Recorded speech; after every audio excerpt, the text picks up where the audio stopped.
Panorama group, जो सोचता है वो करता है।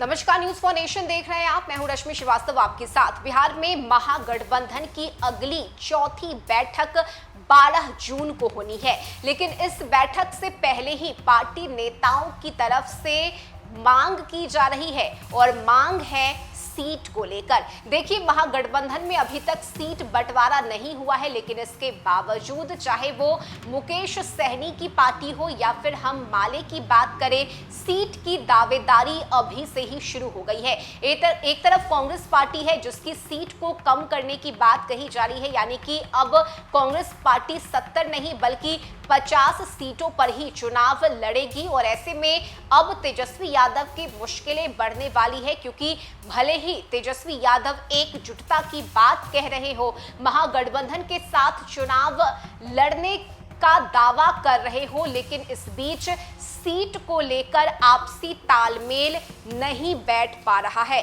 बिहार में अक्टूबर-नवंबर 2025 में होने वाले विधानसभा चुनाव से पहले महागठबंधन में अंदरूनी खींचतान तेज हो गई है। कल यानी 12 जून को पटना में महागठबंधन की अहम बैठक होनी है, लेकिन उससे पहले ही घटक दलों ने सीटों को लेकर अपनी अपनी मांग सामने रखी है। लेफ्ट गठबंधन की प्रमुख पार्टी सीपीआई माले ने 45 सीटों पर दावेदारी ठोकी है। महासचिव दीपांकर भट्टाचार्य ने कहा कि पार्टी ने 40 से 45 सीटों पर अपनी तैयारी पूरी कर ली है। इसके अलावा 12 से 27 जून तक पार्टी बदलो सरकार बदलो बिहार नाम से 4 यात्राएं निकालेगी, जो शाहबाद, मगध, चंपारण और तिरहुत क्षेत्र में होगी।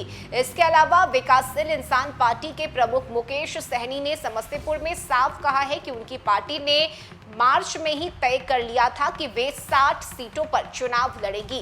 वीआईपी की राष्ट्रीय कार्यकारिणी की बैठक में यह फैसला लिया गया था। हालांकि उन्होंने यह भी जोड़ा कि गठबंधन की बैठक में इस पर अंतिम सहमति बनेगी और 2 से 4 सीटों में फेरबदल संभव है।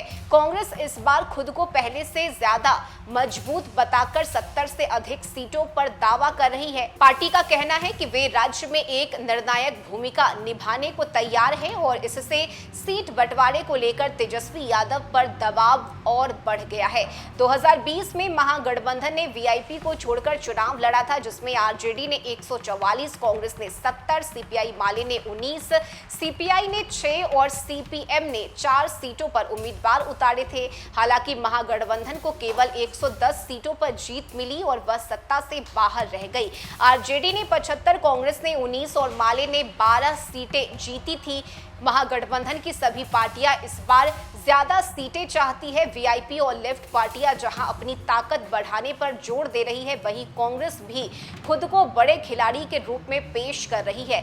सीटों की सीमित संख्या की वजह से तेजस्वी यादव को सभी दलों को साथ लेकर एक ऐसा फॉर्मूला तैयार करना होगा जिससे कोई नाराज ना हो। बैठक से पहले ही सीट बंटवारे को लेकर जारी तनातनी ने महागठबंधन की एकता पर सवाल खड़े कर दिए हैं और अगर दलों के बीच सहमति नहीं बनी तो इसका सीधा असर चुनावी रणनीति पर पड़ सकता है। और यही वजह है कि फिलहाल तेजस्वी यादव को सोच समझकर सीटों का सामंजस्य बिठाना होगा और एक ऐसा फॉर्मूला तैयार करना होगा जिससे कोई भी नाराज ना हो।